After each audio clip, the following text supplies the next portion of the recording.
لیژنەی مادەی 140 لە پەرلەمانی عێراق کە بڕیارە دروست بکرێتەوە بەهۆی ناکۆکی کورد خۆی دروستکردنی دواکەوتووە. ناکۆکیەکان لە نێوان پارتی دیموکراتی کوردستان و یەکێتی نیشتیمانیدایە. ئەوان کێبڕکەیانە لەسەر وەرگرتنی پۆستی سەرۆکی لیژنەکە. نزیکەی 2 ساڵە پەرلەمانی عێراق لە هەوڵی ئەوەدایە ئەو لیژنەی 140 دروست بکات، بەڵام هەوڵەکان ئاستەنگی زۆری هاتۆتە ڕێ. پارتی دەڵێ بەو پێی لە پەرلەمانی عێراق زۆرترین ئەندامیان هەیە حەقی خۆیانە سەرۆکی لیژنەی مادەی 140 پێ بدرێ. داواکردنمان بۆ سەرۆکایەتی لیژنەی مادەی 140 تەنها لە ڕوانگەیە کە بتوانین ئەو ئامانجەی هەمانە و ئەو بابەتەی کە لە بانگەشەی هەڵبژاردنەوە پارتی دیموکراتی کوردستان کارمان لەسەری کردەوە بتوانین لە بواری پراکتیکا جێبەجێکردن لە ڕێگای و لیژنەوە.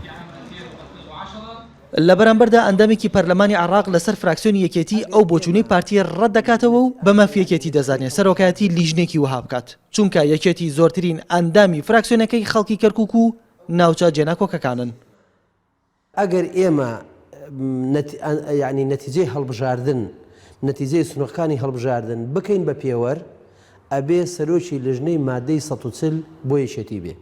بەڵام لەبەر ئەوەی ئێمە لە عێراقا و لە کوردستانشا بە تەوافقاتی سیاسی پلە و پۆستەکان بەسەر سەرجەم کوت لە سەرکەوتەکان دابش کراوە، ئەمەش ئەکرێت لە بەدیلی ئەوە گروپێک یان بڵێن کوتلێکی پەرلەمانی شوێنێکی تر وەرگێ ئەمە بۆ کەسێکی تر بێ ئەو بۆ شوێنێکی تر بێ. هێڵی سێهێمی کورد لەم پرسەدا بۆچوونی بزوتنەوەی گۆڕانە.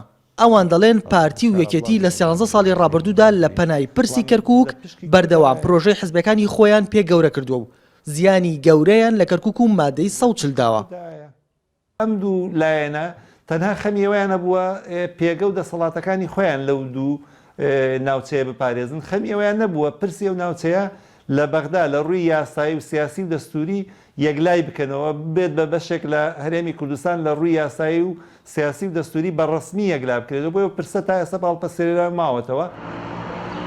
مادەی 140 لە هەرسێ قۆناغی ئاسایکردنەوە و سەرژمێری و دواتر ڕاپرسی پێکاتوە. قۆناغی ئاسایکردنەوە لە 4 خاڵ پێکاتوە: گەڕانەوەی فەرمانبەرە دەرکراوەکان و ئاوارەکان، گەڕانەوەی هاوردەکان بۆ شوێنی پێشویان، هەڵوەشاندنەوەی گرێبەستە کشت و کاڵەکان، کۆتایی هێنان بە داوا یاسایەکانی دەستەی داواکاری موڵکی. لەو کاتەوەی داعش هاتۆتە سنووری پارێزگای کەرکووک و سوپای عێراقی تێدا نەماوە، هێزی پێشمەرگە هەموو سنوورەکانی پارێزگاکەی خستە ژێر کۆنتڕۆڵی خۆیەوە و لەو کاتەوە پرسی مادەی 140 بە تەواوی فرامۆشکرا. هەرچەندە مەسعود بەرزانی مانگی تەمموزی 2014 وەکو سەرۆکی هەرێم سەردانی کەرکووکی کردو لەوێ وتی مادەی 140 کۆتایی پێهات، بەڵام هێشتا ئەم پرسە ماوەتەوە و وا بڕێرە لە پەرلەمانی عێراق لیژنێکی بۆ دروست بکرێت. ڕۆکان جاڤێنارتی، کەرکووک.